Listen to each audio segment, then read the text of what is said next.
नमस्कार दोस्तों, मैं डॉक्टर अनुपमा तिवारी अपने इस यूट्यूब चैनल में आप सभी का स्वागत करती हूँ। आप लोगों के सामने batch flower remedies crab Apple discuss करूँगी।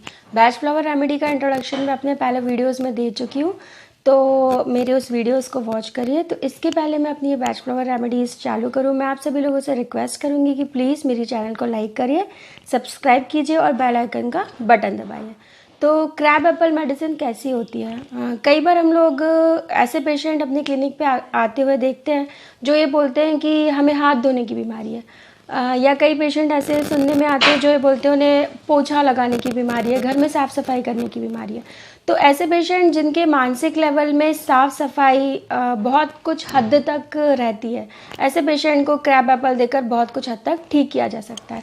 बार बार हाथ धोते हैं, उनके दिमाग में ये लगता है कि गंदगी साफ़ ही नहीं हुई है, हाथ में अभी भी कुछ बैक्टीरिया, वायरस या जो भी गंदगी अभी लगी हुई है। एक बार हाथ धोएंगे, वापस आएंगे, फिर से हाथ धोने लगेंगे, फिर से वापस आएंगे, फिर से हाथ धोने लगेंगे। कई ऐसी महिलाएं देखी है जो घर में बार बार पोछा लगाती हैं, कोई आया गया, जरा सी धूल हुई, फिर पोछा लगा दिया। तो ऐसे ऑब्सेसिव कंपल्सिव डिसऑर्डर या एक ही चीज़ को बार बार करना, लेकिन किस चीज़ को लेकर करना, साफ सफाई को लेकर करने वाले पेशेंट को हम लोग क्रैब एप्पल देकर ठीक कर सकते हैं। ऐसे ही इनके दिमाग में एक विचार या इनकी कुछ आदतें जो इन्हें लगता है कि गलत है, ये इसे छोड़ना चाहते हैं लेकिन उसे छोड़ नहीं पाते। कुछ मानसिक विचार इनके दिमाग में रहते हैं कि ये चीज़ गलत है, ये चीज़ सही है, ये चीज़ बुरी है, मुझे अब मेरे दिमाग में अब मुझे इस बारे में नहीं सोचना है, लेकिन फिर भी इनका दिमाग बार बार उसी चीज़ के तरफ चला जाता है और ये उस विचार को अपने दिमाग से हटा नहीं पाते। ऐसे ही कुछ गंदी आदतें जैसे कि शराब पीना, सिगरेट पीना, ड्रग्स लेना, स्मोकिंग करना, इस तरीके की कुछ गलत आदतें जो इनके जीवन में होती है, ये उसे छोड़ना चाहते हैं पर ये इसे छोड़ नहीं पाते हैं। तो इसी तरीके की बीमारियां जहां मानसिक और शारीरिक चीज़ों को इंसान छोड़ नहीं पाए और बार बार गंदगी उनके दिमाग में ही चली रहे।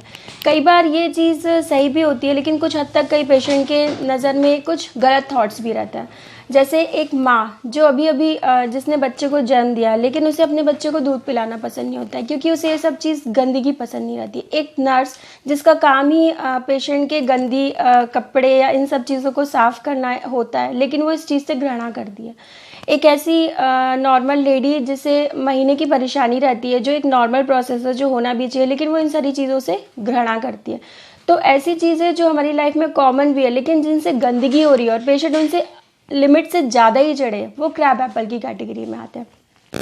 कई पेशेंट ऐसे होते हैं जिनको ये लोग ऐसे भी होते हैं जो ये सोचते हैं, उस विचार को अपने दिमाग से निकालना चाहते हैं, लेकिन उस विचार को अपने दिमाग से नहीं निकाल पाते हैं। इनके जीवन में एक परेशानी ये भी होती है कि हमेशा जो ज़्यादा इम्पॉर्टेंट चीज़ है उसको ना महत्व देके छोटी इंपॉर्टेंट चीज़ को महत्व देते हैं।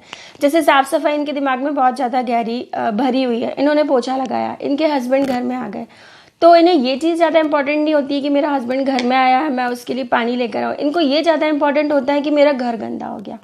तो दिमाग में सिर्फ गंदगी गंदगी गंदगी, और इस चीज़ को मैं अपने घर से हटा दूँ, अपने हाथ से हटा दूँ, हर चीज़ से हटा दूँ, ये इनके दिमाग में चलता रहता है। तो इस तरीके की मानसिकता वाले पेशेंट में फिजिकल सिम्टम्स कुछ भी हो, लेकिन अगर उनके दिमाग में ये बहुत हद तक चल रहा है तो हम उसे क्रैब एप्पल देकर ठीक कर सकते हैं। क्रैब एप्पल देने के बाद वो कुछ हद तक ये सारी गंदगी को नॉर्मल प्रोसेस समझकर एक्सेप्ट करने लगते हैं। ऐसे पेशेंट जो लिखते लिखते हाथों में बहुत ज़्यादा पसीना आ जाता है और जिस पेज पे वो लिखते हैं वो भी गीला हो जाता है, इन्हें ये फीलिंग होती है कि इनके पेट में कुछ गोला है या ये जो खा रहे हैं वो अटक रहा है। तो इन सारी बीमारियों को क्रैब एप्पल देकर बहुत कुछ हद तक ठीक किया जा सकता है। तो आज के लिए इतना ही। धन्यवाद। स्वस्थ रहें, मस्त रहें, होम्योपैथी अपनाएं, रोगों को दूर भगाएं।